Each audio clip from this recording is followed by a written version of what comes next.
Welcome to the Neelon Castings information session. My name is Sylvia Boyce. I'm the United Steelworkers Health, Safety, and Environment Coordinator for District 6. Marty Warren, the District 6 Director, wants to convey his thanks to you all for participating tonight, and a special thanks to all those organizations supporting this important project. The Occupational Health Clinics for Ontario Workers has partnered with the United Steelworkers to host this Neelon Castings public information session tonight. This event will provide introductory information about the Neelon Castings project for current and potential project participants, as well as interested members of the community. The speakers will include the United Steelworkers Local 2020, the Occupational Health Clinics for Ontario Workers, also known as OHCOW, the Workplace Safety and Insurance Board, also known as the WSIB, and the Ministry of Labor, Training and Skills Development, formerly known as the MOL. Each speaker will give a short presentation tonight. You will learn about each organization's roles and responsibilities and what type of support and resources they can offer. There will be an opportunity for questions at the end after we have heard from all of the speakers. I ask that during the question period, please try to direct your questions to the specific person and organization that you would like a response from. Although this is a webinar and a Facebook Live event, I want you to know that in the event of any technical difficulties, please don't worry at all, as tonight's session will be recorded and available for all to view on YouTube. The presentation materials will also be available on our website for you to view and download as well. I have a special message tonight before we begin from Roger Moran, the president of USW Local 2020.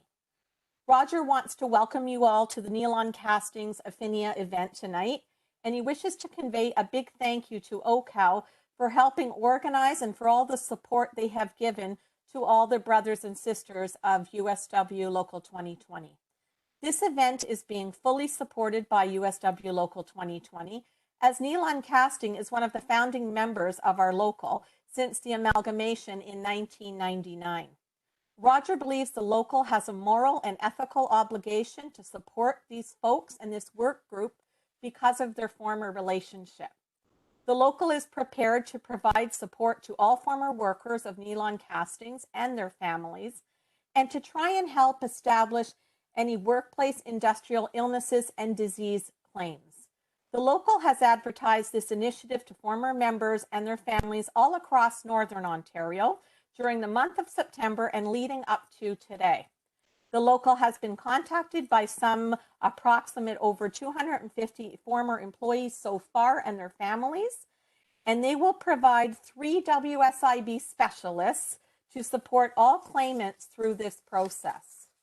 The local will also assist not only the former members, but anyone who has contacted them from non-unionized employees of Neelon Castings and to the long-term contractors who have reached out to us through our advertising. The local will also assist in helping to acquire any medical information, and if there is any cost associated with acquiring any of this medical information and documentation, and the claimants are not able to have the means to do so, the local will assist with that as well. It is Roger's hope that this initiative will bring closure to those families who have lost loved ones to workplace exposures, occupational illnesses, and to those members that are presently ill. Roger says thank you, and now I would like to start with the agenda by introducing our first speaker, Jessica Montgomery from USW Local 2020 in Sudbury.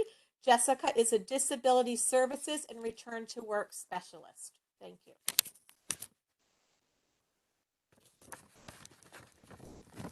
So hi, my name is Jessica Montgomery. I'm a USW Local 2020 WSIB specialist. So first, I just want to say thank you all for coming tonight, and I really do appreciate it. But I also wanted to say thank you to all of the families who contacted me, and really to say thank you and acknowledge that you've shared your stories with me and have trusted your stories with me. So I just want to acknowledge that, because I know that this is a difficult time for many of you and your families.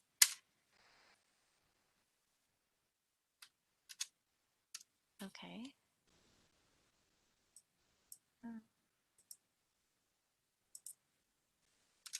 Okay, so how this cluster was discovered. So I'd just like to start out on how this project really came to be. So I actually received a call from WSIB in this past December looking to see if I'd be willing to assist a past member of Neelon Casting. So Neelon Casting was far before my time, so I wasn't too familiar with Neelon. So I said, of course, this worker was palliative and needed assistance with his COPD claim. So I did a simple Google search and I actually came across this Facebook page called the Neelon Casting Past Employees. So I actually I requested to join the group. The admin reached out to me and asked really like what I was looking to do and if I'd worked there. So I explained what was going on and he gladly let me into the group. So I made a simple Facebook post saying that I had this worker who was ill and that I actually needed help. So I needed to know what this worker would have been exposed to, what kind of job description that they could get to me. So I made a post and I said, listen, I have this worker who has been diagnosed with COPD. He worked on the melt deck for 30 years. What kind of work would he have done? What kind of exposures he would have been exposed to? What were his job duties? So I had an abundance of workers, like many people replied to that post and provided me with details. So then I also met with two past Joint Health and Safety Committee members who provided me with a ton of supporting documentation. And these weren't just a couple pieces of paper. I received two large bins of documentation that OHCOW now is reviewing. So that was great.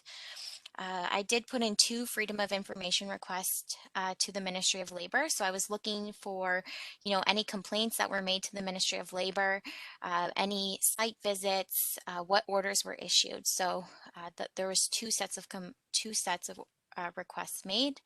So I actually supplied all of this information to WSIB, and the first claim was allowed.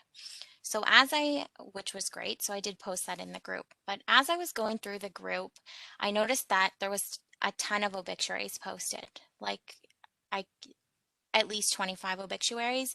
And there was actually a post that was made, and the admin was actually keeping track of all the past members who had passed away. So I didn't think it was a coincidence that all of these workers in their 50s were passing away of all sorts of things. And I just really want to know some more information. So I posed the question in the group. I made another post and I said, who else is sick? And again, I received a ton of comments, many people expressing their concerns about their illnesses and stating that they had also been diagnosed with the very illness that my first worker was diagnosed with.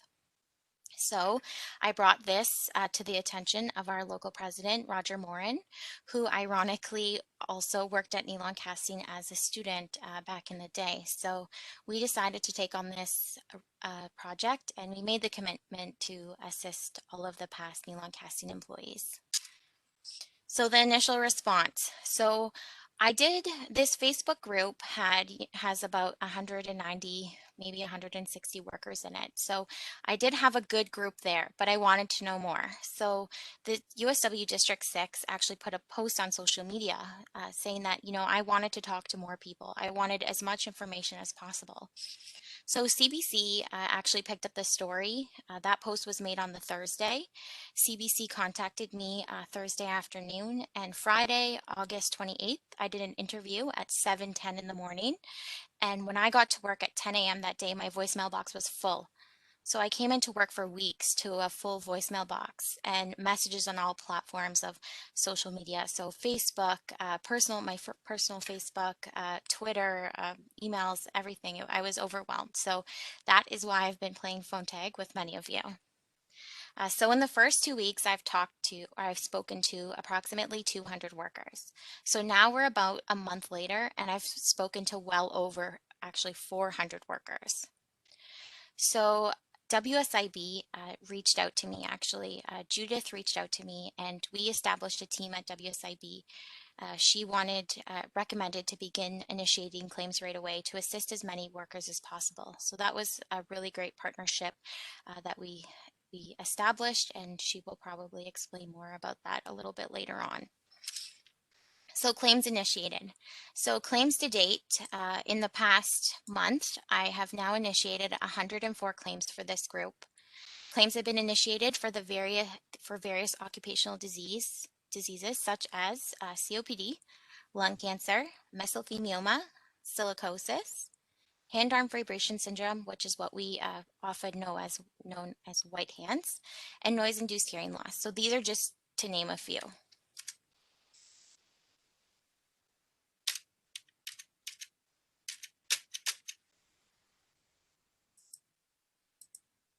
Okay.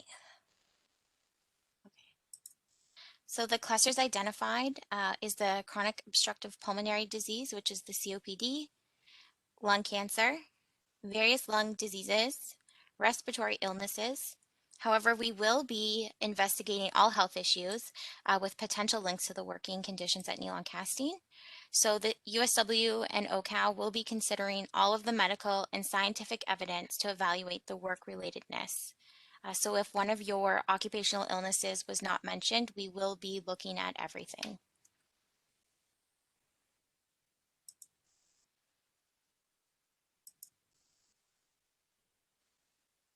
So USW Local's 2020 rule. So that's my role.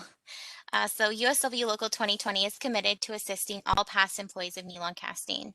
USW will continue to register claims. So if you have not already registered a claim, I'm more than willing to continue to do so. There's no time limit here. So if you have not yet registered a claim and would like to, please feel free to give me a call.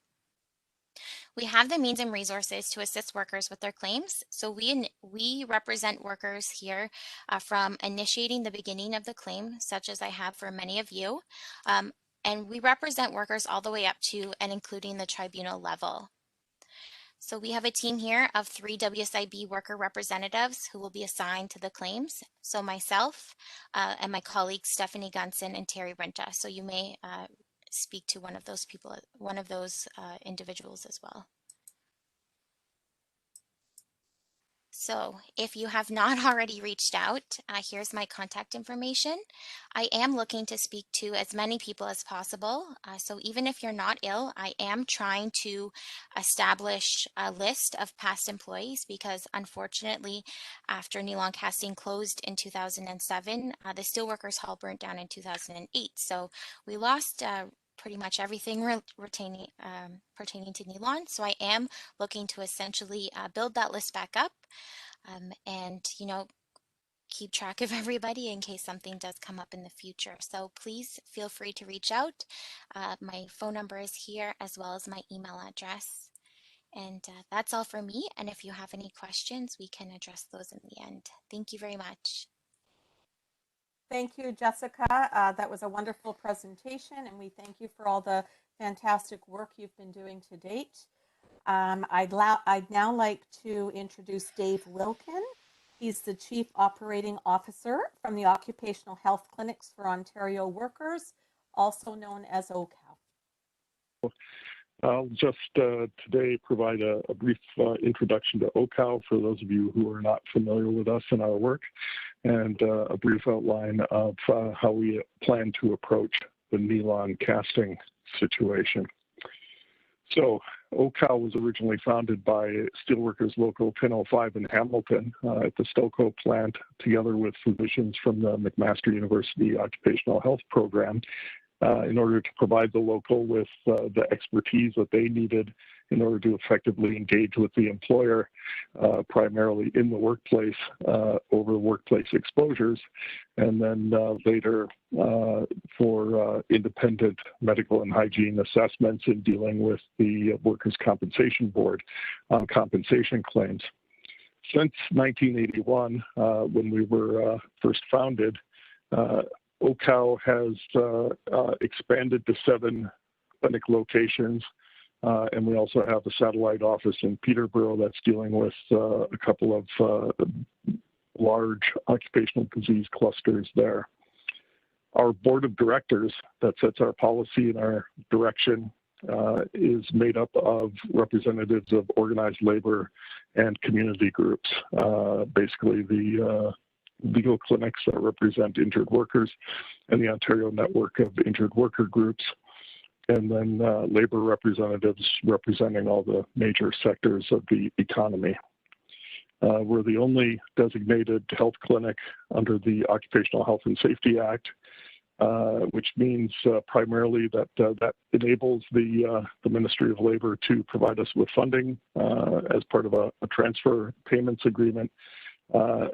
They take the money from the WSIB, send a bill to the WSIB, and then provide it to us. But our relationship on that is with the Ministry of Labor, not directly with the WSIB. And what that means is that we are generally aligned with the ministry's goals, the goals of the overall health and safety system, but we remain a worker-directed organization with our labor board setting our overall direction. Here are our locations. Obviously, the Neelon casting project falls under the Sudbury jurisdiction, and the work will be happening out of the Sudbury clinic. Things that we usually do are diagnostics, by which we mean assessing the work-relatedness of health conditions in individual cases. Group work, which for us first and foremost designates going into a workplace or engaging with a group of workers over a current health and safety concern, whether that's ergonomics or exposures to chemicals, fumes, dust, and how to deal with it. Inquiries, education, and research, self-explanatory. And our approach is clinical and multidisciplinary, which means we have contract physicians who are all practicing in the area of occupational health. Some of them are also fellows of the Royal College in occupational medicine or other specialties such as respirology. And we also have a couple of very experienced and well-qualified foreign-trained physicians who specialize in occupational medicine, including a very well-known occupational lung disease specialist and another who was trained in Great Britain. We have occupational health nurses associated with every clinic, hygienists, ergonomists, and administrative people, including our management, occupational health coordinators, and client service coordinators. So we do some very large projects, occupational disease investigations. Two of our biggest right now are the McIntyre powder project, which a lot of you in the Sudbury area will be familiar with, involving the exposure to aluminum dust as a supposed protection against developing silicosis. And you may have seen some stories in the press back when we were doing our big intake clinic in Sudbury in the fall of 2016, following a similar one in Timmins in the spring, where we have an event over a couple of days and invite all of the affected workers to come in. And I'll talk a bit more about the process there, because we try now to replicate that remotely, and we will be doing that with respect to Neelon casting. Another of our big projects is General Electric. General Electric is important here because it was the first example of a big historical exposure report that was started by OHCOW and then completed by some people associated with us. That will be the first step that we'll be taking in terms of intensive work with respect to your workplace. So here's a picture from our intake clinic at your Union Hall for the McIntyre powder workers. What we do on those single day or multiple day events is invite people to come in. We have an orientation or educational event. We register people for files with OHCOW. We obtain their consent for the collection, use, and disclosure of personal health information. As a medical clinic, we are bound by the Personal Health Information Protection Act in terms of protecting people's privacy, not collecting, storing, or disclosing their health information without their explicit consent.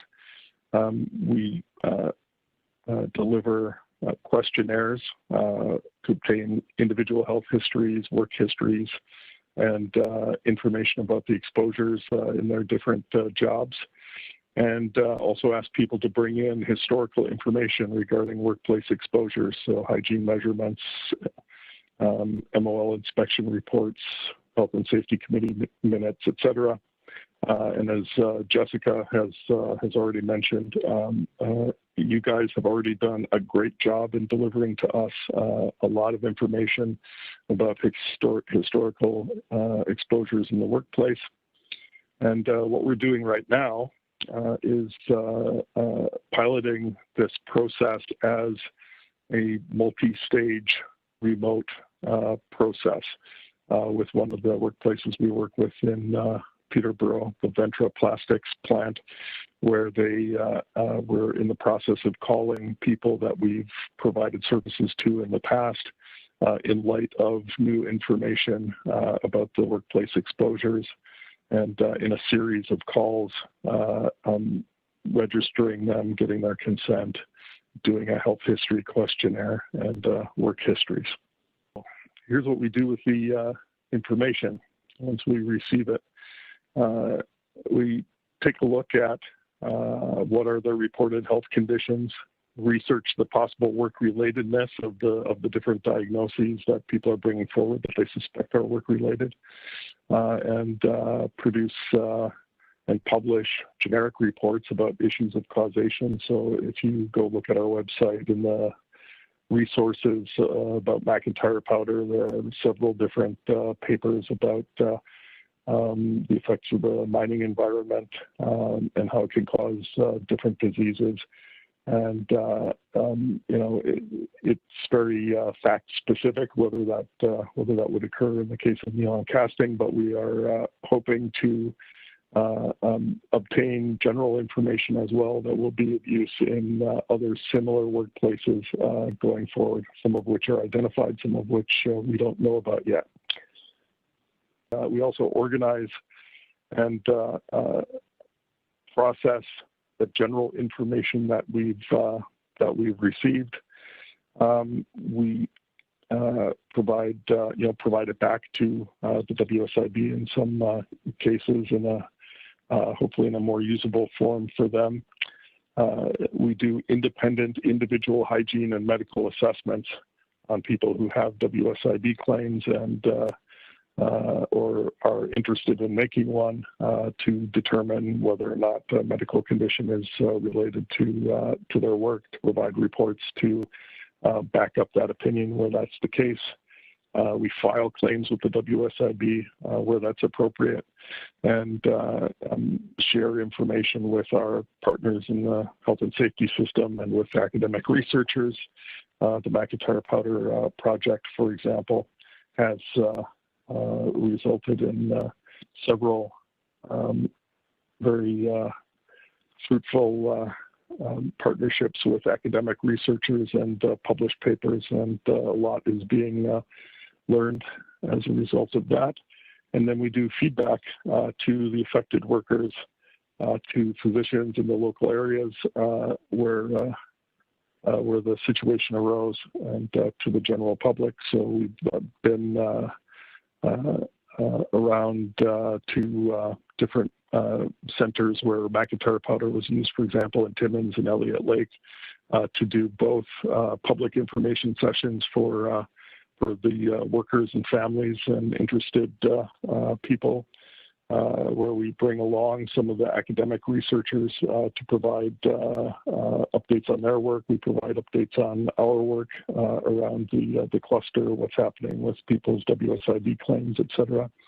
and also sit down and meet with local physicians and explain to them what's happening in those projects.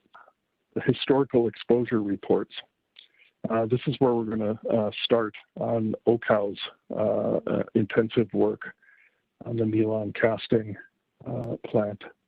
So these pull together a group of workers in a participatory project to document the work exposures and the processes in the different areas of the workplace.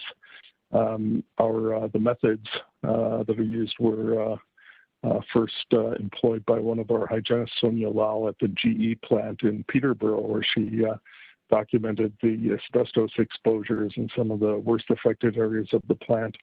And then two occupational health professionals who live in the Peterborough area, Bob DiMatteo, who's the former head of health and safety for OHCOW and a longtime member of OHCOW's board, and his spouse, Dale, who was a longtime employee of Toronto Public Health, I believe, and started as volunteers trying to complete that work for the entire GE plant, which covers 38.5 acres in Peterborough, and spent a couple of years doing that. Eventually received some support from the Unifor National Union. Unfortunately, we did not have the resources to pursue that to completion. Luckily, they were able to, and it resulted in quite a large change in the way that the exposures in that plant were looked at, and it caused the WSIB to review all of the previously denied occupational disease claims from it, and to overturn many of those denials, roughly half of the cancer and non-malignant occupational disease claims. So the process has the researchers sitting down with a group of experienced workers. They in a round table,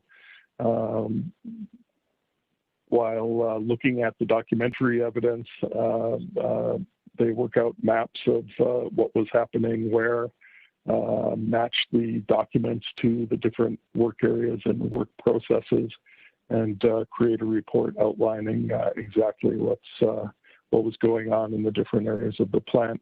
So the combination of the report and the gathered documents allowed it to be proven that there was substantial asbestos exposure, for example, in areas of the plant where the WSIB was not aware, because up until that time they were relying on reports received from General Electric about what the exposures were in different areas that were provided by people who didn't even work there at the time, at the times that we are talking about. Again, gathered together a group of workers, many meetings discussing the different areas of the plant, putting their heads together, their recollections, and also examining the documentary evidence, so the MOL inspection reports, Joint Health and Safety Committee minutes, environmental reports, in some instances, I don't think in the GE case in particular, material safety data sheets, etc. And also there will be, in many cases, including Neelon casting, previous OHCOW work that was performed in terms of visits by occupational hygienists from our Sudbury clinic that produced reports back when the plant was actually operating, based on observations made at that time.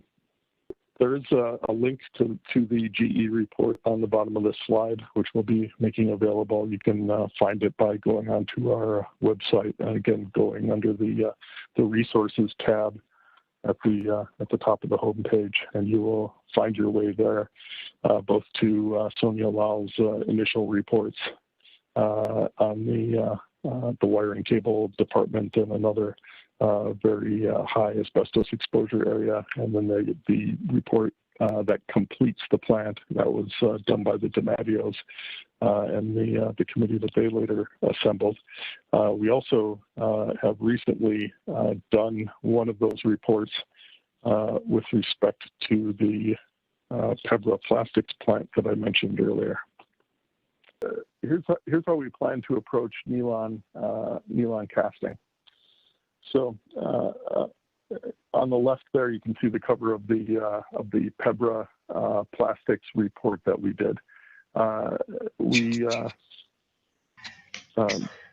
We went in, did that report, and now we are going back and doing the intake process later.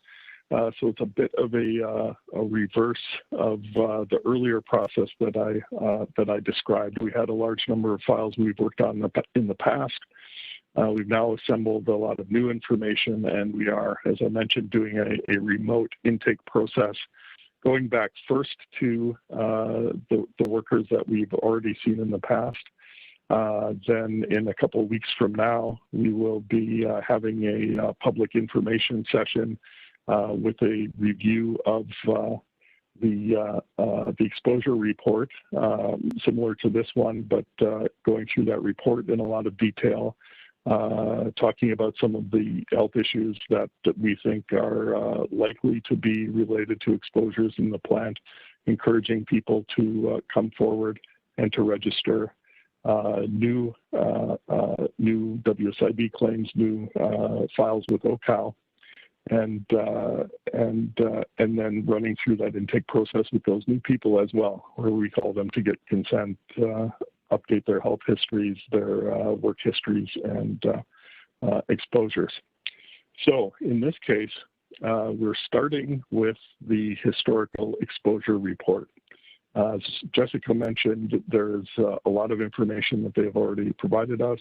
As I just mentioned, we have also a lot of information in files that we've accumulated over the years for Neelon casting workers.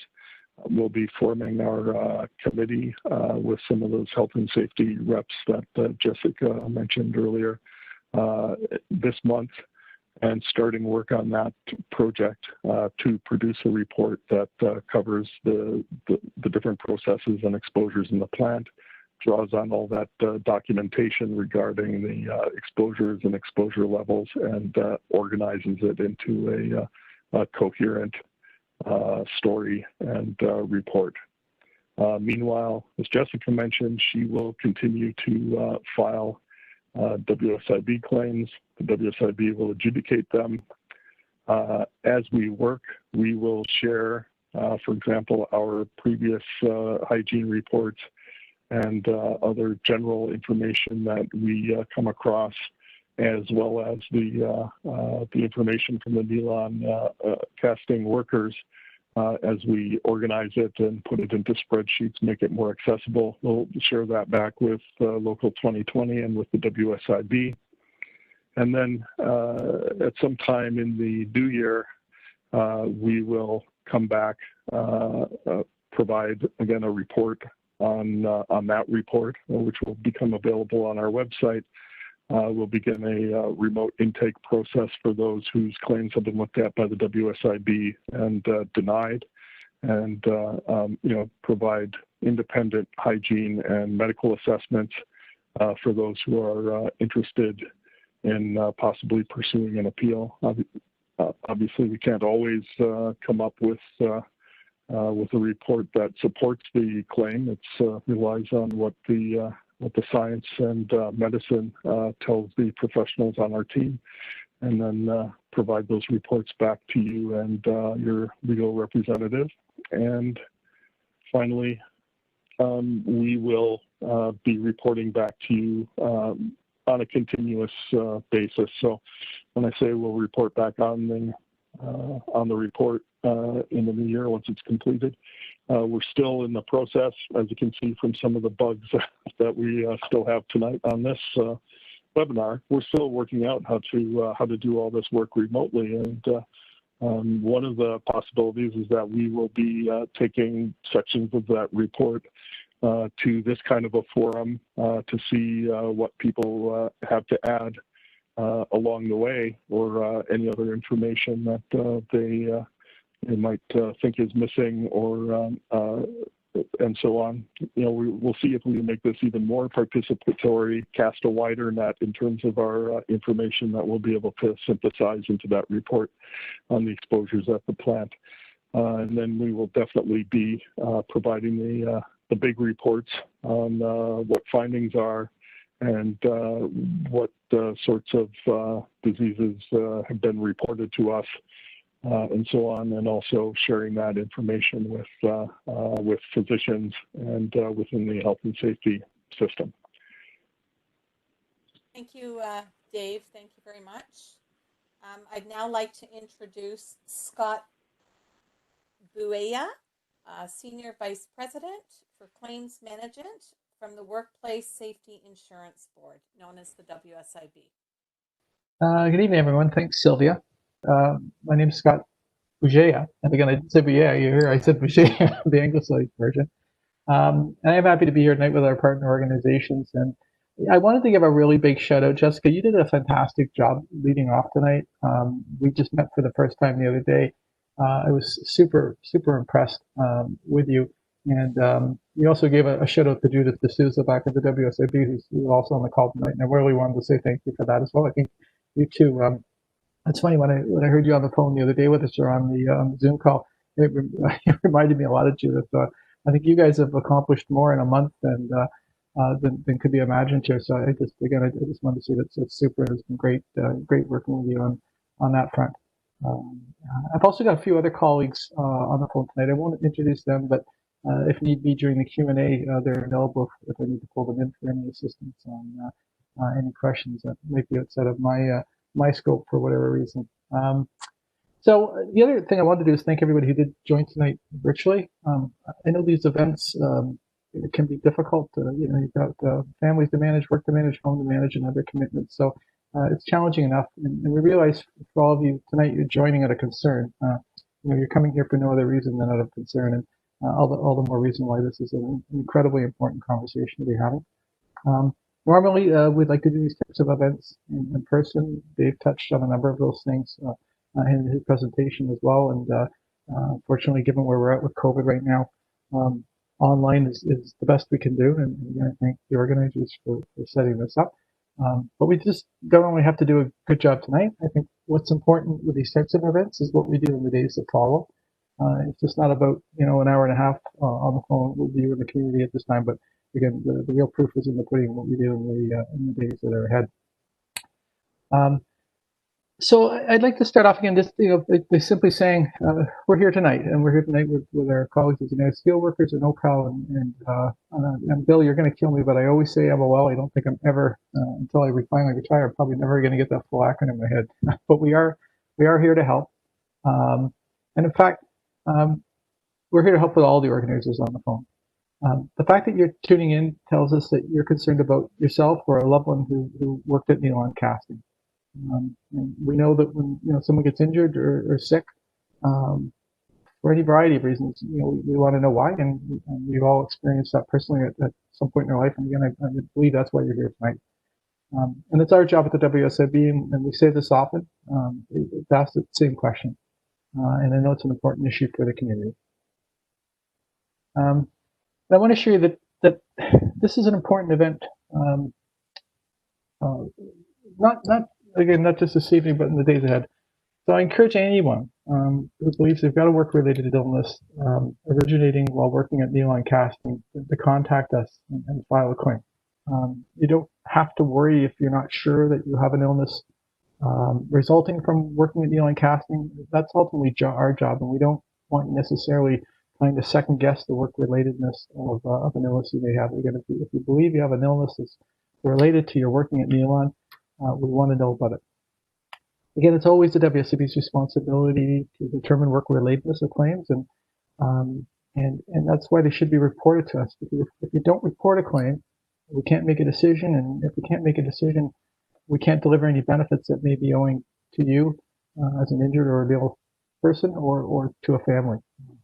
So again, it's super important to get those claims filed where indicated. And I'll talk a little bit about that in a moment.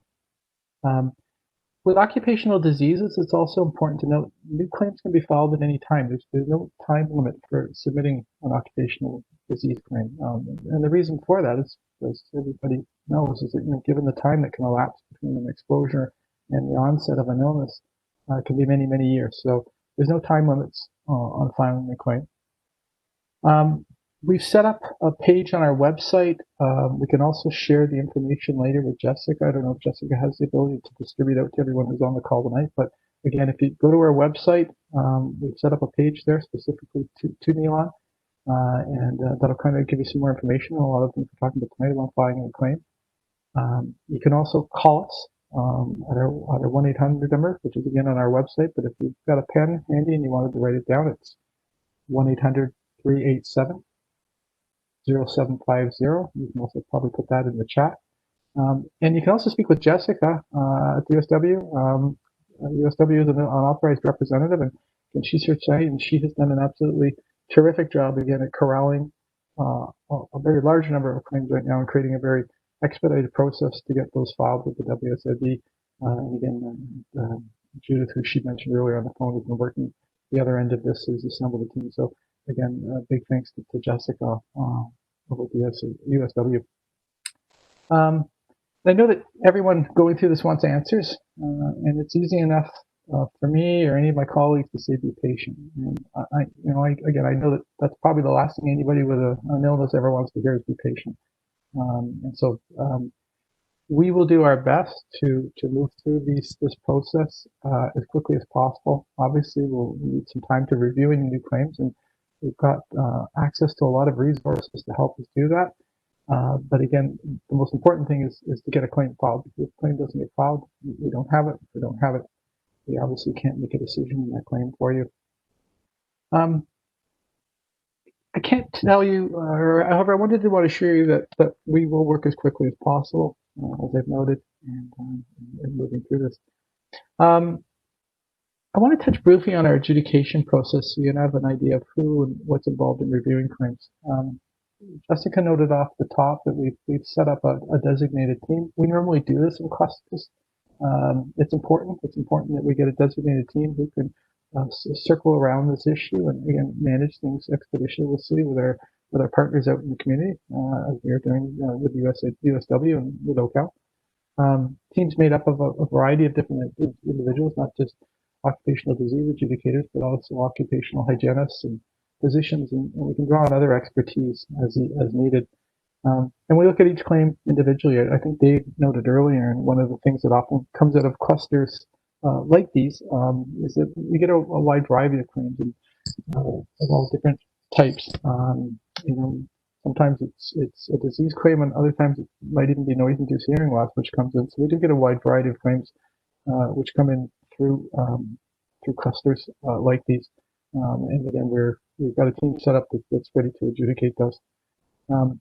And we'll continue to provide updates to individuals, letting them know where their claim is in the process and how it's coming through. And again, we'll be working closely with the USW and keeping Jessica and her colleagues up to date as well as we move through this cluster.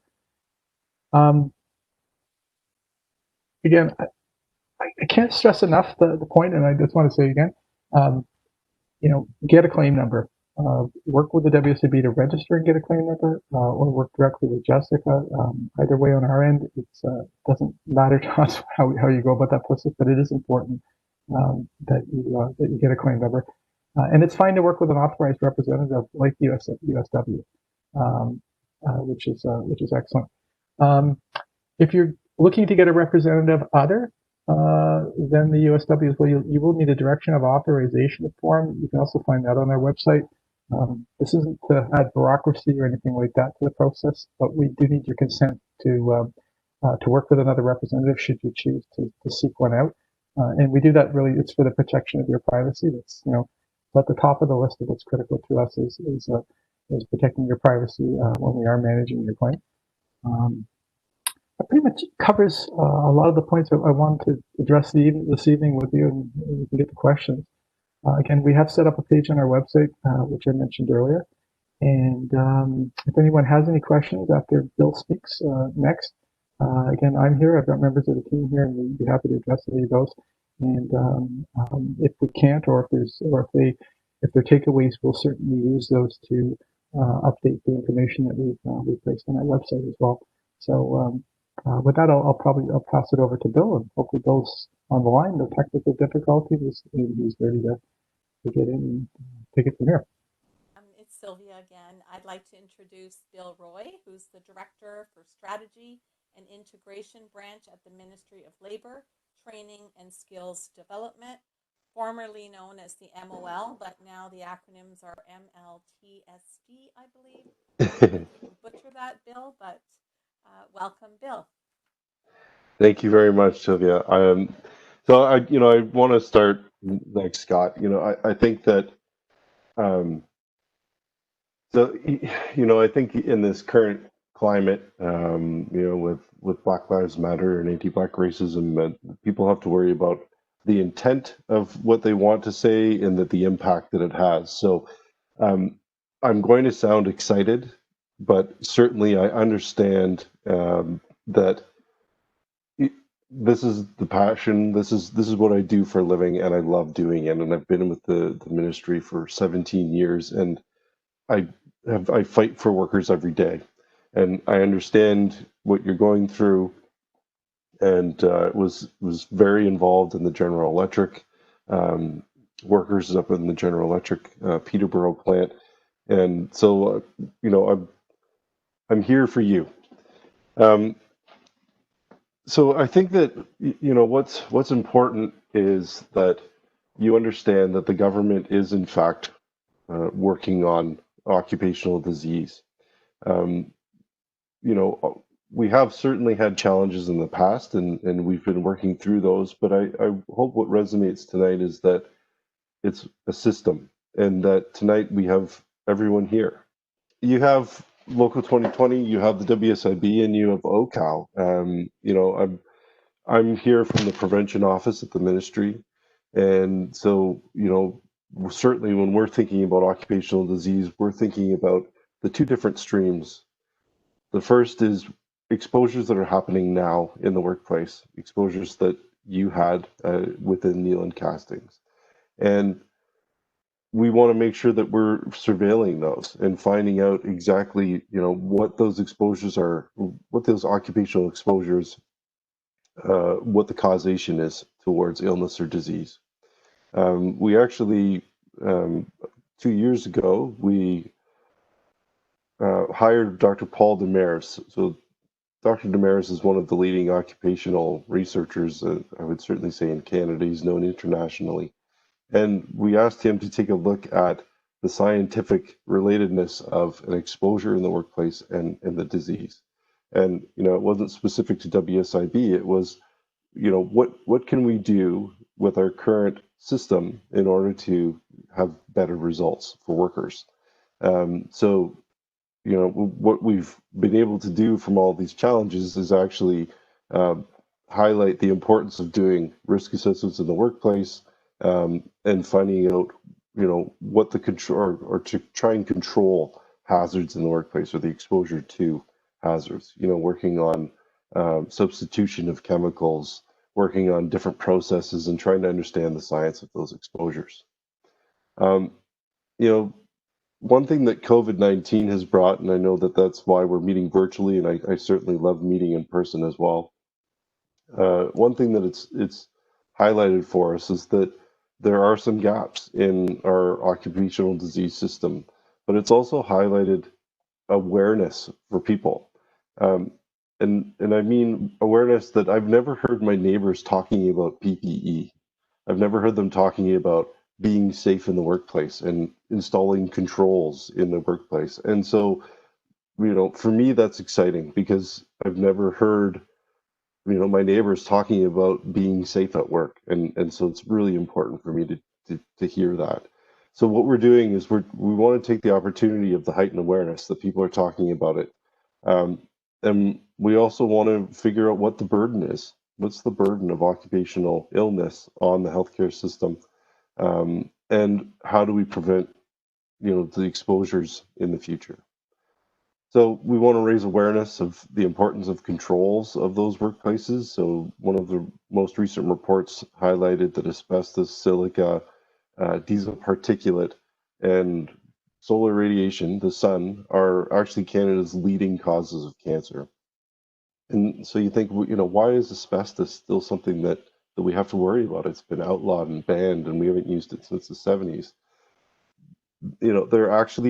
There's surveillance to say that exposures to asbestos are actually on the rise, and it's differences, a shift in industry. So it's work being done on older buildings, older residences, schools, colleges, universities that have old boilers and old pipes, and unfortunately, workers have now are now being more and more exposed.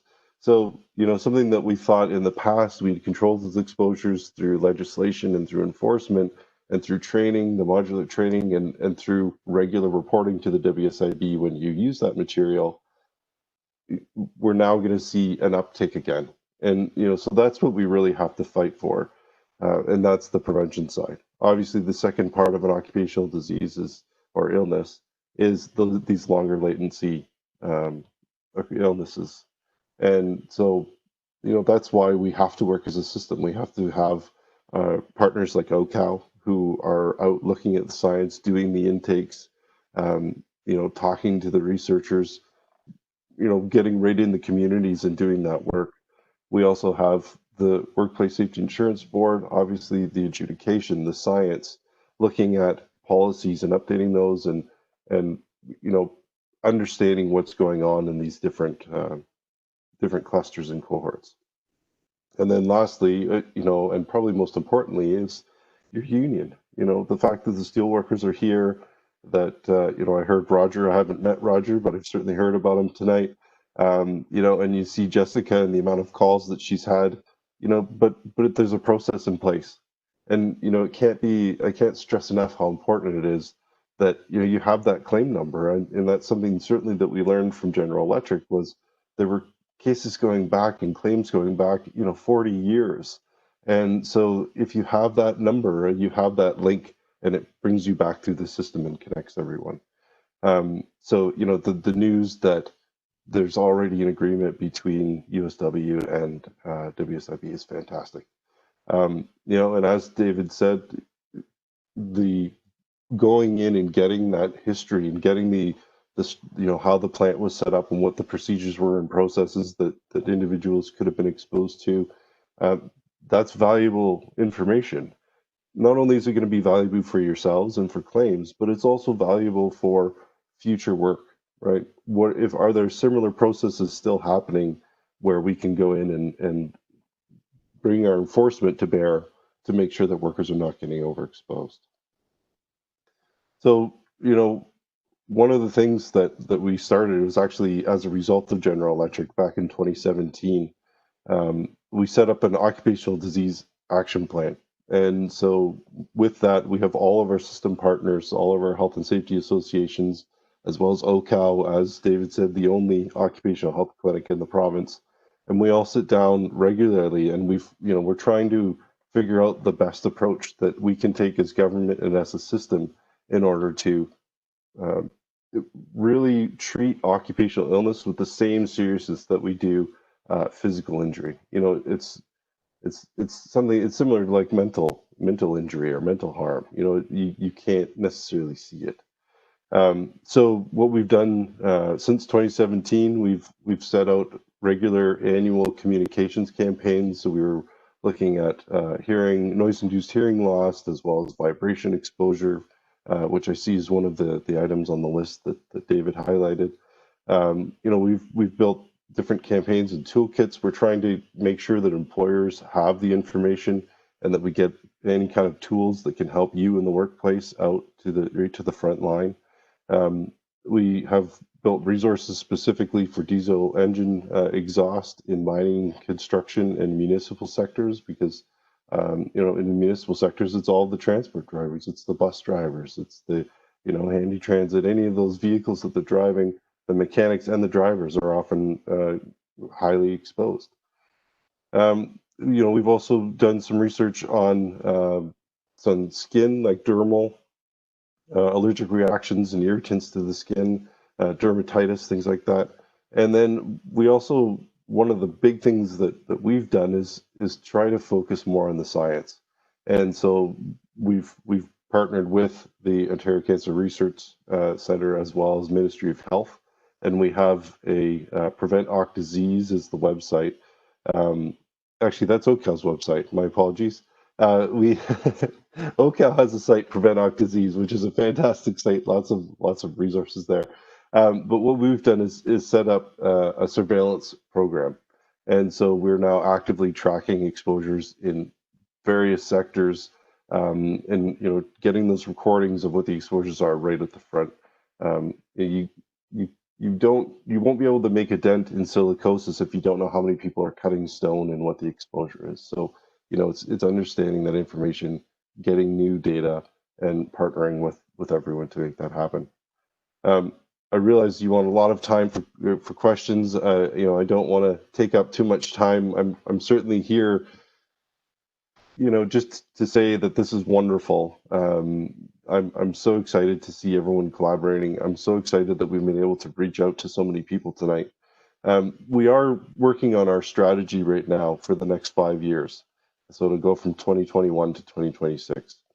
And I definitely want everyone to know that one of the key focuses for the system is occupational illness. And that's a guarantee. That's a lock-in.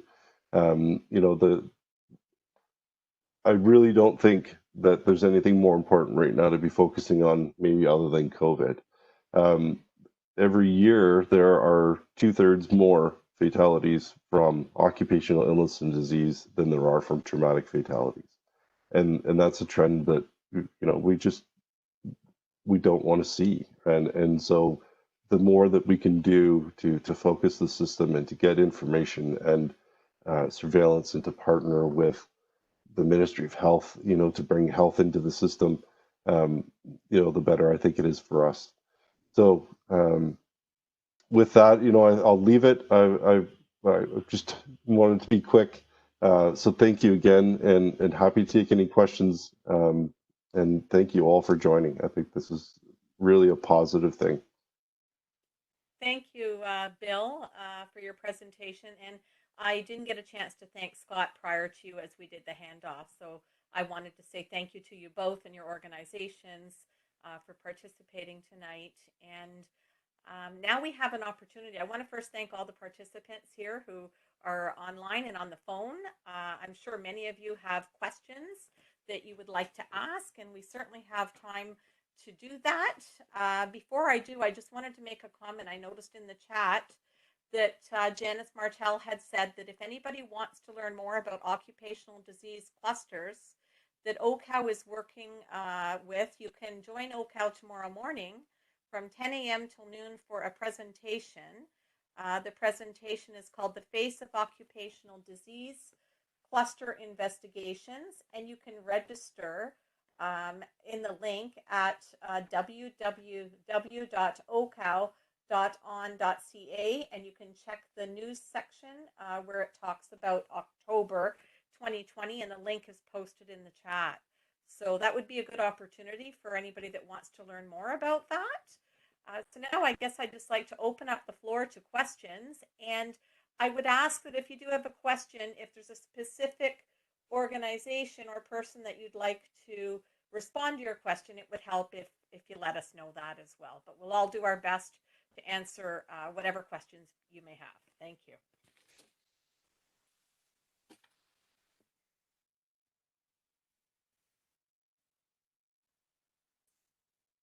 I wanted to, this is directed mainly to the MLESE, new word for me. Part of this process, obviously, take care of the worker first, get the medical stuff in place. I understand that. I'm going to quote from one of our illustrious, I worked at Neelon for all years. I'm going to quote one of our illustrious managers and say, is there going to be looking into responsibility and accountability here? Because there's a lot of them. I was part of the Joint Health and Safety Committee at one point. And a lot of the owners or managers just ignored us when we would tell them what was wrong, right? People pay big prices for this. But then there are some, and I see a couple of names on this board that were actually on the staff side helping us. One of them in particular supplied me with the paperwork that I supplied to Jessica. So that has helped a lot, you know. So I just don't know if that's a part of the process where responsibility has failed. I don't know. Take care of the worker first, obviously. You know, it could be a long process. I don't know. But we've had a lot of people that ignored us. Yeah, thank you, Mike. So, as you heard, Jessica did put in 2 different Freedom of Information requests. So, as we've found out about Neelon, we've worked with our operations folks, and we're doing the same. So, we gather the information that past inspectors in their field visits, any orders that they have issued. So, the unfortunate thing for our legislation is that, and that's something that we have to work on definitely, while WSIB, there's an infinite amount of time in order to file a claim. We have one calendar year with which to draw charges after an event. And so unfortunately, the legislation at the moment does not speak to, you know, identifying when that event was. So you said you were 19 years at Neelon. So, you know, how do we figure out when the actual date of exposure was? Obviously, it's something that you've had over time. You've had exposure to over time various processes. So there are multiple different exposures that need to be considered. So this is where we certainly need to take a look at our legislation. It's hard because the company doesn't exist anymore. So even then, we don't have a corporation to which we could charge, and that's the unfortunate part about these occupational diseases. So you know, certainly for the General Electric case, they were still open at the time when we were doing all of this work. They've since closed their doors. However, all the individuals had changed. You know, they were no longer the same managers, the same supervisors, so that it makes it difficult. That's about as honest as I can be. You know, I wish there was more that we could do. We obviously try and identify situations that are happening now. We have our 1-800-9 or 1-888 line, which you can call and be anonymous and have people brought into the workplace now. Obviously, that doesn't help anyone on this call. Yeah,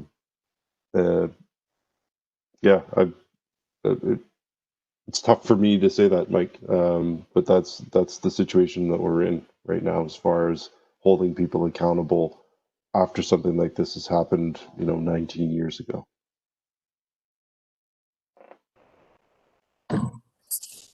At least if we can take care of the worker, that's number one. Thank you. Thanks for the question, Mike. It was a good question, and thanks for your response, Bill. Any other questions? If you don't know how to unmute yourself, you can give us a wave if we are able to see you on screen, or you could use the chat box there. Oh, there looks to be a question there in the chat box.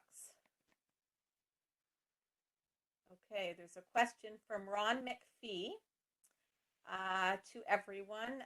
If you have a rare terminal disease which affects your respiratory system and muscles, etc., that physicians know very little about, how will the claim be investigated medically? I worked at Neelon for 9 years. So who would like to answer that?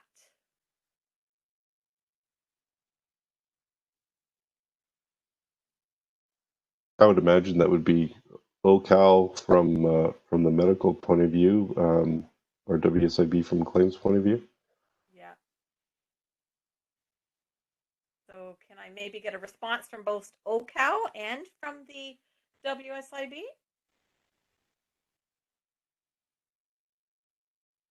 I just my Dave Wilkin from OHCOW. So in terms of our process, when we have that a case like that come forward to us, as I mentioned, we do a pretty comprehensive health questionnaire. We would want to see all of that person's medical records, as many as we can get our hands on, do a complete work history, not just at Neelon Casting, but the entire work history, and getting at least some general sense of what the exposures are there, and then if there's anything that's suspect for that condition, to follow up in great detail, for other jobs as well, and to do a literature search on the first most general question you posed there, to do a literature search on anything that has been done that is known about the connection of that diagnosis to any of those work exposures.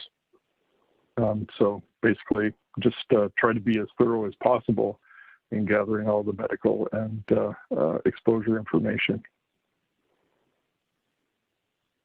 Okay, thank you, Dave. Scott, did you want to add anything to that? So this is Dr. Aaron Thompson. I'm the Chief Medical Officer, WSIB.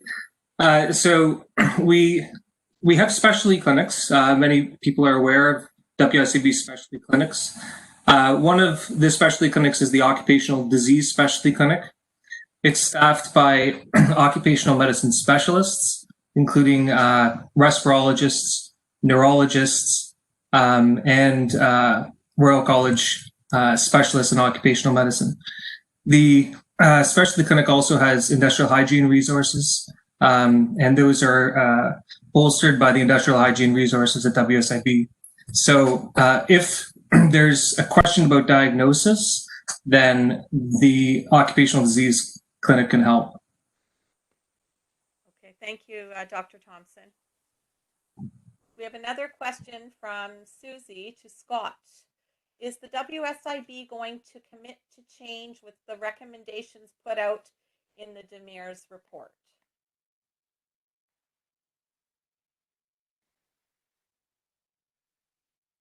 I have to get better with that unmute button. I'm way too sensitive on the touch. I mute and then I unmute. So the Demers report, Bill touched on that very briefly in his piece, because that was, the report was commissioned by the government, and obviously it makes Paul, who I have the greatest amount of respect for on just so many levels, that's Dr. Paul Demers, and he's made some excellent recommendations. And we're in the process now of actually just putting together a formal response to that report. I think one of the most important recommendations in there, though, is the creation of a scientific advisory panel, which will be one of the very first things we'll be in discussions with the Ministry of Labor on. Sorry, Bill, I just can't stop saying it. We'll grill it into my head. We'll say otherwise. We'll be getting that established as quickly as possible. So stay tuned. There will be more coming from the board in that regards, in terms of how we will begin with Paul's report. But rest assured, it's an important document. I consider it almost a seminal one in terms of how it will stand, I think, over the years, and really critical recommendations that he's made about the system. So the change will obviously come through the things that we do together in really building out on Paul's report. I don't know, Bill, if you had anything you wanted to add. Yeah, just to say that the work is being led right now out of our policy shop. And so the recommendations actually impact multiple organizations with the recommendations. So, an example is Paul talks about updating our exposure limits. And so something that we've been working on, we've updated 36 occupational exposure limits to reflect new science and new exposure limits. We've changed the way that we look at the exposure to allow for shift work, where it's not a standard day where you're starting at 9 and you're ending at 5. That it starts to recognize split shifts or a shift work. So absolutely, we're taking the report very seriously, and as Scott said, everyone's right now coming together to figure out how we put it in place. Okay, thank you, Scott and Bill. And just to clarify, Sylvia, so it's the Ministry of Labor, Training, and Skills Development. So what happened is the training part of Ministry of Training, colleges, and universities came over to us. So it's actually, we're like the Ministry of Work. It would have been a better name. That it looks after apprenticeship training, pre-work, health and safety training, enforcement on the job, and then ultimately, if you lose your job or you're changing vocation, retraining is also something we do through Employment Ontario now. So MLTSD. Okay. Thank you, Bill. Okay, we have another question here from Facebook. Vani shared it with us. It's from Marlene Burns Hood. Her husband passed away in July of 2019, and he had worked for 22 years. He put an application in before he had passed. I'm just reading it here, at least 6 months or more before, if not more, and she received a letter from the WSIB with a claim number. Do I have to put in a new claim on his behalf? So, Sylvia, I did initiate a claim for Mrs. Hood's husband. I wasn't aware of the previous claim, but I did put in a request to WSIB, which Judy has been following up with regards to all the claims that had been previously allowed, denied, and abandoned so that they can be reconsidered. So we will probably find that old claim, but I have already established a second claim. Oh, that's wonderful. Thank you, Jessica. I hope that helps answer your question there, Marlene. And you certainly could reach out and connect with Jessica after tonight if you want to discuss things further. So if it's a duplicate, we'll probably work with you, Jessica, to bring those together into one claim and amalgamate the documents you need. So, but good to know. And yeah, Judy, I guess Judy and you will take that one offline together. Oh, thank you, Scott. So there's another question here from Facebook from Denise Karen Blanchette. When my husband worked, stay here. When my husband worked at Neelon, they did not supply masks until 10 years later. I guess that's her question and her point is that her husband had worked there for quite some time and didn't have any PPE, I would assume, specifically any masks or any type of respirators, etc., until 10 years later. Can anybody make a comment for Denise on this? Yeah, I think I would just say that's the work that OHCOW was talking about on what was happening during the workplace and what were workers exposed to, what were the different processes and what was the PPE that was provided. And so that information will get captured, and that way they can provide that through to the WSIB. Okay. This was also one of the questions that I asked when I am speaking to workers is when I ask what time period that they work there, because into the 70s and 80s, a lot of that was pre-Occupational Health and Safety Act. So I did ask what time period they worked there, what years they worked there, and what PPE was worn, if known. So we have been trying to capture that as much as possible. That's very helpful, and I think a lot of the people that have contacted you already, Jessica, that's already on your list or that are on the phone tonight may be able to share more information with yourself and with OHCOW and the WSIB as far as work processes, exposure history, etc. that will help, I think, going forward. A big thank you. That's fantastic from Ron McPhee to everyone. I have a comment regarding the PPE discussion. It's Mike Kenville again, and I started in '88, and I have to say that from '88 on, PPE was always available for me. So I don't know what time period this gentleman worked there, but for me, from '88 on, it was always available till the end. Whether it was the right PPE or not is hard to say, but it was available. We had masks and we had gloves, and at least where I was. So I just thought I would add that comment because. Thank you, That's Okay. helpful. I would just say if anybody has Robert LaHaye on their list, and we did miss a question from him, maybe we could just flag that. And if Jessica, you're speaking with him or anyone else is, maybe we could find out what that question was so we can ensure to provide him with an answer to his question. I don't see anybody else waving, but there is a question in the chat box. It's from Kimberly O'Connell. Kimberly says, Paul Demers will be speaking. It's a comment, not a question.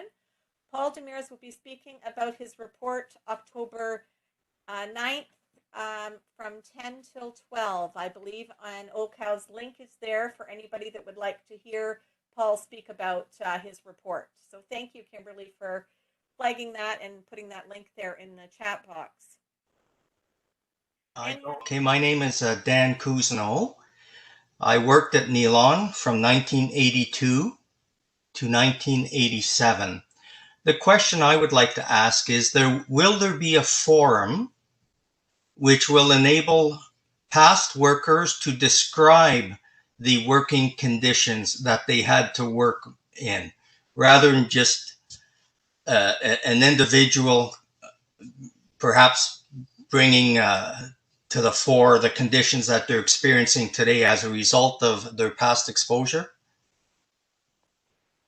That's a really good question, Dan, and I know that we have some folks on the call that certainly could answer that. We have folks from OHCOW, Jessica, as well as WSIB, so if anybody would like to first volunteer to comment there, that would be helpful. So this is Dave Wilkin, pardon me, from OHCOW. So yes, we're going to be establishing a committee over the course of the next month that will be a roundtable process of discussing the work processes in the different areas of the plant, and then matching that up to the documentation that we have from the Ministry of Labor and the health and safety reps from the plant and so on. And as I mentioned in my presentation, given that we're all now getting a bit more used to working remotely, we're also going to give some consideration to how we can broaden that, because a committee like that has to be sort of 6 or 7 people from the plant and then a couple of people from our side. But we're going to explore how we can use technology like this to broaden that process out after we get an initial first draft done, for example, about an area of the plant. Oh, thank you, Dave. Anybody else want to add anything to that before I move on to the next question in the chat box? Okay. Yeah, actually, Judy may want to weigh in on this one too. Usually our occupational hygienists as well. That's one of the activities they will start to do this process as well. Start to compile a work history. So I think, as Dave noted, the work of OHCOW and others, a lot of different pieces of information come to the table, and each of those individual experiences, in those individual claims as well, that we're able to gather, start to form an important body of information for us, as well as relying on available information from the ministry as well. Okay, thanks, Scott. Judy, do you want to add anything? Sorry, I didn't hear the last part of the answer or the question. I'll take myself off mute. No, we were just talking. It was the question just around, there was a question asked whether there'd be any committees or tables kind of set up in order to kind of gather information about from the individuals that work at Neelon, just around their exposures, and set up at the plant and otherwise. And they provided an answer just on the work OHCOW will be doing in that regards. And I was just making reference to some of the work that the hygienists in your area do as well in that regards, in kind of setting that up. So the information will kind of all come together. But wasn't sure if you had anything to add. Yeah, occupational hygienists would be taking a statement from the workers or their families, but we also have the adjudicators that also would be taking statements. So any information that family members or workers themselves can provide, any supporting documentation, if there's a recollection of coworkers that you could quote, or if you've had prior claims, we would be going through all of those records to form that history. So we're going to try our best to get as much information as we can and move forward with that information. But definitely the direct source or the best source would be workers themselves or even prior claims, coworkers, job descriptions, history reports, anything that we are able to get our hands on or that you can point us to as we adjudicate the claim, we will definitely use those as firsthand information. Thank you, Judith. We have another question from a Maurice Muller. Should a pulmonary X-ray be encouraged? Different question, but I think a lot of it would come down. I mean, it's going to come down to whatever investigations are undertaken are really going to come down to the types of assessments that are undertaken in regards to the case. But Dr. Thompson, I don't know if you wanted anything you wanted to add. Oh, you're on mute. Mute. There we go. So I can certainly add to that. So, you know, a chest X-ray may be indicated, but it's important to consider the detailed history for this particular individual affected. Depending on the exposure, depending on the symptoms, a high resolution CT might be a better option. Pulmonary function tests, there's a whole host of tests that can be done for the lungs. Some of them are not without adverse effects, like X-rays and CTs expose the patient to radiation. And so if a more appropriate test is something like a pulmonary function test, then you can avoid that. You really want to avoid the unnecessary tests. So it's not a straightforward answer. What the short answer is that a detailed assessment by an occupational medicine physician is and or pulmonologist is really required to direct what specific testing is indicated. Thank you, Dr. Thompson. Apparently, Robert Walsh may have waved at some point and had a question. I don't see Robert on my screen, but Robert, if you're there and you have a question, please feel free to ask it. Or you may have left. It looks like he left, yeah. Okay. So maybe that's something, if anybody has contacts, we could follow up with him after. There's a question for, it says, is OHCOW planning to share its documents, in particular exposure data, with the WSIB adjudication team?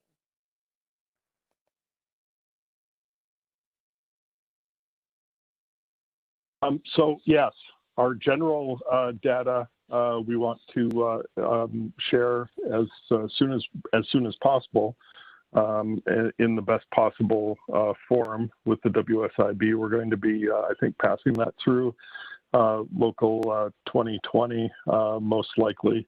Our former group hygiene reports, and then, as I said, a lot of what we have is basically raw material that we'll be putting into a more usable form. And as we produce, for example, spreadsheets about a particular exposure in different areas of the plant, that sort of thing, we'll also definitely be willing to share that as soon as possible. But I also just want to assure everybody that your individual information only gets shared by us with your full knowledge at that time, and under your direction. So we're talking about general information, but yeah, for the general stuff, we want to share as much as possible with the WSIB as soon as possible to help them to reach the best result on their first adjudication of claims. Thank you, Dave. That's great. We have a comment from Ron McPhee saying that he could confirm that there was some PPE in the 1990s. And we have a message from Jessica. Amanda from Facebook wants to know what happens when a past worker has passed away from a heart attack and there was no autopsy performed due to a coroner stating it was all classic signs of a massive heart attack due to his presentation. So I can weigh in on that question as well. So a heart attack is it also referred to, from a medical perspective, generally the cause of death will be referred to as cardiopulmonary collapse or myocardial infarction. This is the end event, but when we're looking at causation to determine if an occupational disease was causative, it's the antecedent causes we need to consider.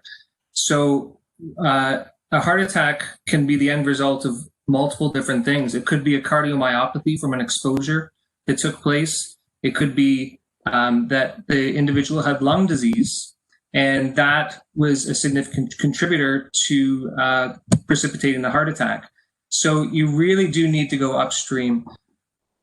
This type of causation analysis isn't generally focused on in medical schools or residency programs. It's squarely in the occupational medicine realm that this type of causation analysis is considered. So don't, in this particular scenario where that's being described, you don't stop there when you're asking about causation and could there have been an occupational cause. A detailed analysis needs to be done of all the medical, of all the exposures, etc., in order to draw that conclusion. So I can't obviously comment on the specific case with this level of information, but I would say that a claim should still be filed, and causation can be considered with all the information. Okay, thank you very much. We have a comment from Susie. It is my experience from the GE cluster, the more workers you can gather to talk about their experiences and history, the better. And I think that's a really important point that Susie makes, and that's why it's important for all of you that are on the phone that have connected with Jessica or OHCOW and the WSIB, that your history and your information that you have to share in regards to workplace exposures and processes are really important in helping to establish work-relatedness and claims with the WSIB. And all of your information is important, so please share what you've heard tonight with others. Don't hesitate to come forth and share any information you have with all of the parties involved, and specifically Jessica, who is representing many of you here. And the information you have is very valid and crucial for this whole project and for all involved. I think. Can I just add? So I know Susie, and I'm not going to give her real name, but I want everyone to recognize or understand that it was Susie and the injured workers in Peterborough, as well as Bob and Dale DiMatteo, that they had a campaign to talk to the minister and talk to the chief prevention officer. And, a lot of what you're seeing tonight and this organization and us coming together really is as a result of her work and that of the other injured workers. So just a shout out to Susie. Well, thank you, Bill, for that. And thanks to Susie for your help and that question. Ron McPhee wants to know what impact will exposure limits have on the claim process? Do you have data on exposure limits?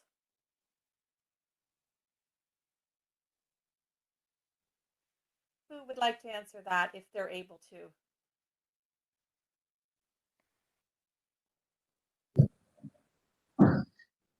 So I'll just comment on the exposure limits. Exposure limits are extremely important from a prevention standpoint. From a claims perspective, when we're looking at causation, an exposure limit that was in place is not considered. What we're looking at is the level of exposure that took place, and looking at dose response relationships from the literature. And so an exposure can have been below an exposure limit, but could still have been causative. Similarly, in some scenarios, an exposure could have been over an exposure limit for a short period of time and not really had a health impact. So if the question is around a causation analysis and to determine if it was if the exposure was important in terms of developing a disease, the level of exposure in the context of what the scientific literature says is what's important, as opposed to the exposure limit, which does change over time based on new science. Okay, thank you. clarification from the question earlier from Maurice Millier about should pulmonary x-rays be encouraged for former workers at Neelon Casting. Did you want to try and answer that again, Dr. Thompson, since you did comment on it? Sure. So it's, these are good questions. So it's very case specific as to whether or not the risks, benefits of an X-ray would be justified depending on the individual situation for that person. If it's about asbestos exposure, for example, there's very detailed guidelines on when imaging should be ordered and what type of imaging, and how periodic that imaging should take place. And it's based on the likelihood of detecting a problem at a stage when it will be helpful, and minimizing risk from radiation from imaging. So I would just reiterate that it's really important to make those decisions on an individual basis, as opposed to a blanket screening program, unless it's within one of the designated substance regulations that specifies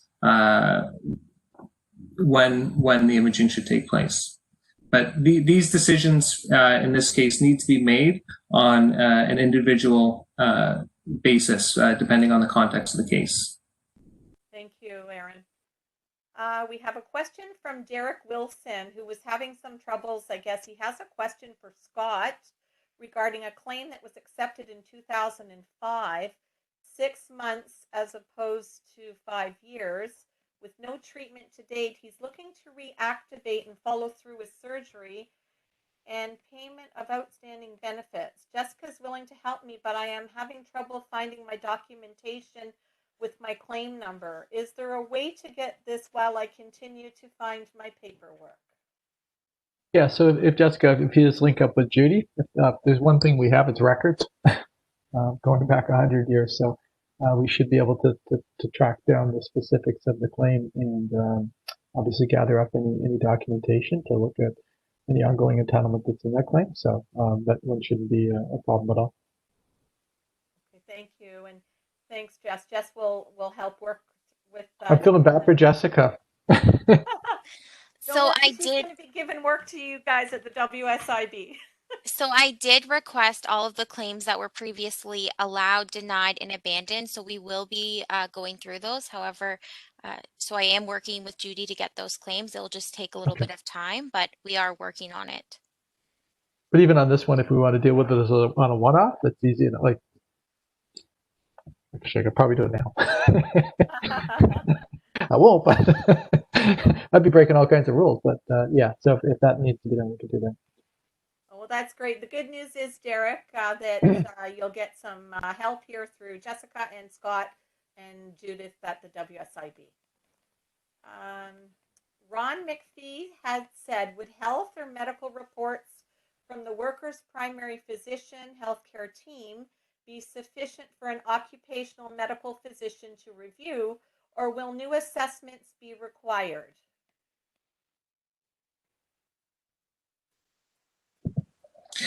So I can answer that as well. The information that's taken into account is would be the medical records, collecting all the medical records. In some cases, if depending on the amount of information there, an in-person assessment or at least a virtual assessment nowadays with COVID would generally be arranged, and that is to get the information that's right up to date. So there may be some additional tests that need to be done that have not been done to date.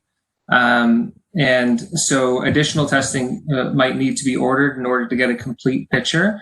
The complexity of these cases, again, most physicians have little to no training in terms of determining causation.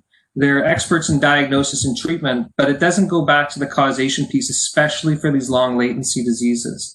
And so the medical records from the primary care doctor will give a picture, perhaps, of the work up to date of the current status. but it doesn't give a complete picture. And sometimes the workup for occupational diseases requires additional testing that might not have been ordered just for purposes of the initial assessment or management by the primary care doctor. Thank you, Aaron. A question from Stuart Raycroft.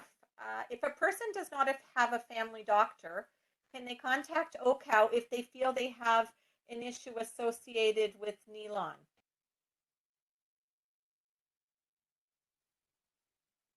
Somebody from Yes, they can.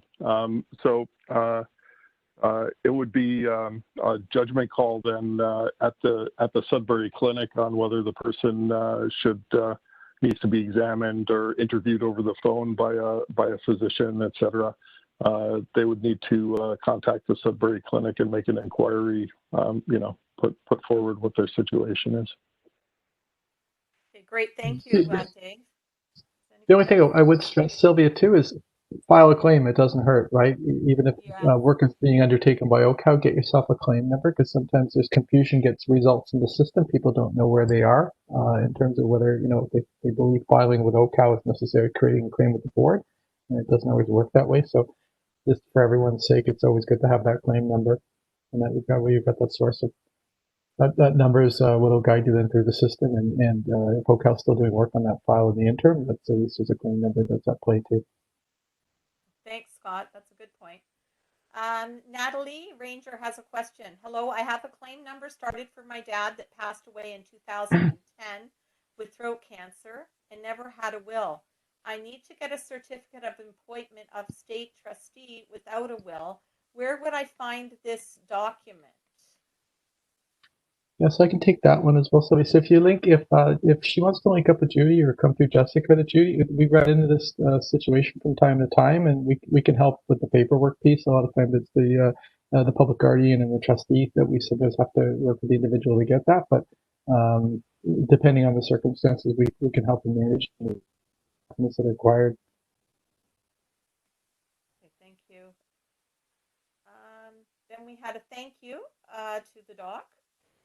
Maurice Mulia followed up with, I worked at Neelon Casting for 25 years with a mandatory pulmonary x-rays every 2 years, supervised by the Ministry of Labor at the time. The surveillance was important. I guess that's just his comment because he had a few questions. It's a good comment, and it raises so that was done at the chest clinic, and the designated substance regulations that contain the codes for medical surveillance have recently been updated, but in the old regulations and codes for medical surveillance, it was every 2 years for chest imaging, for silica exposure, and for asbestos exposure. I'm glad that this point was raised, though, because those records are available, and those can also be assist with the claim adjudication. And so I'm glad that point was raised, because many workers who were exposed would have records from the medical surveillance exams. Thank you. I just want to clarify too, to make sure that Natalie did get the answer to her question. And unless she wants to be unmuted, but she could also connect with Jessica tomorrow as well to answer her questions further if we weren't dealing with enough time, unless she wants to unmute herself. Okay, thank you. I sent a message to Jessica because I was talking to Sil. We were playing like phone tag, and he asked me for the certificate of appointment. I'm not sure who Sil is. He was one of the, I guess, WSIB claim person. Yeah, I think I know who you're talking about. Yeah. Okay. So we can take that one off tomorrow. Like if you want, I can work with Judy to make sure she circles back to Jessica with you, and we'll make sure we've got that one straightened out first. Okay. So I just want to add to that as well. Sil and Rosemary are on here tonight. So those are the two occupational disease adjudicators on our WSIB team. there is a third if required. So those are the individuals currently reaching out to you to collect this information. So I will touch base with you tomorrow, Natalie, and we'll figure out how to get this document for you one way or the other. Because I sent already all my other document, like all the reports of the hospital and everything, like still has all that. Perfect. I think I have just one last question in our chat box from Corey Lachance, who asks, what happened to all the pulmonary and CXR that were done at Neelon? I don't know if anybody's able to help answer that at this point.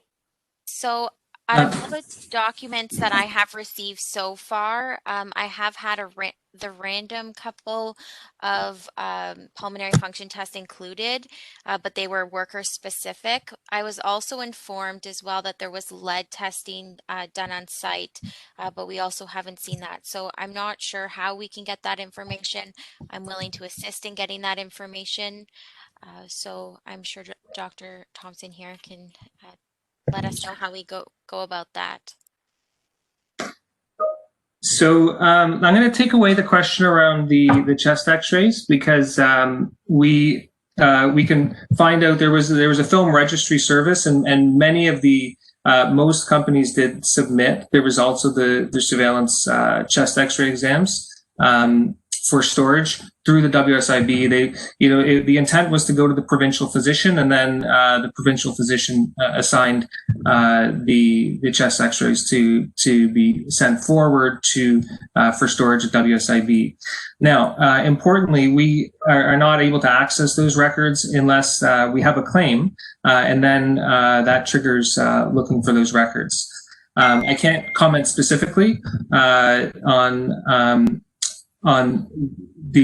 the records for individual workers, but we can take that question away and see if they're part of that database housed at WSIB.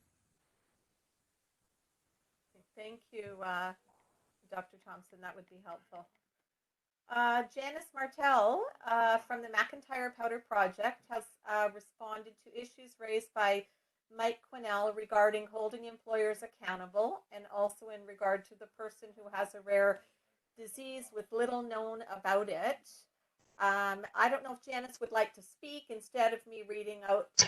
Sorry, I waved, but I didn't want to these questions are really important, and I wanted to let people ask them. I know we're running overtime. I just wanted to say this is,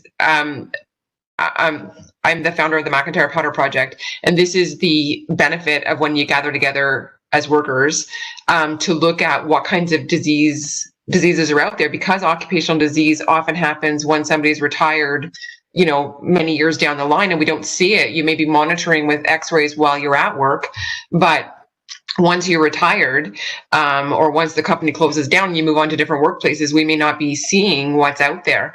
And there's an invisibility with occupational disease that you don't have when you have an injury at work or a sudden death on the work, where you have ministry coming in and you have media coming in right away. And I think that, the work with GE and the Ventra and the other occupational disease clusters, we're starting to really understand this better, because we're gathering together the workers who may be retired, may be gone, under one roof. And you can go together individually with claims, and to be fair to the WSAB, if they're getting one-off claims here and there, they may not be seeing the trends either.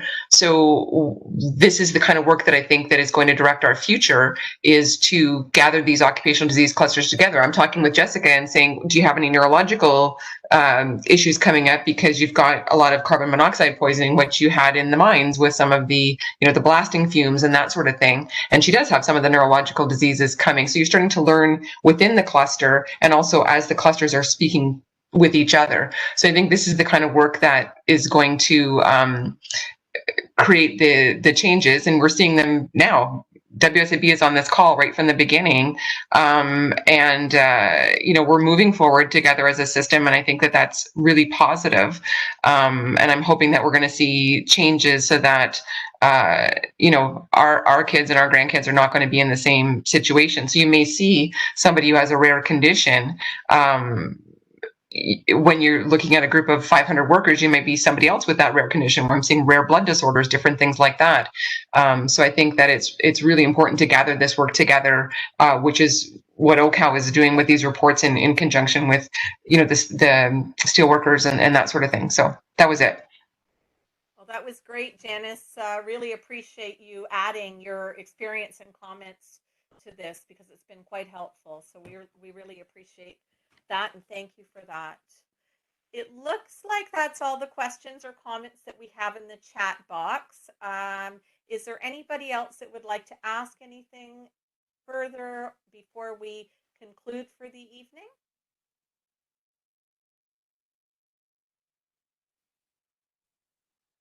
No?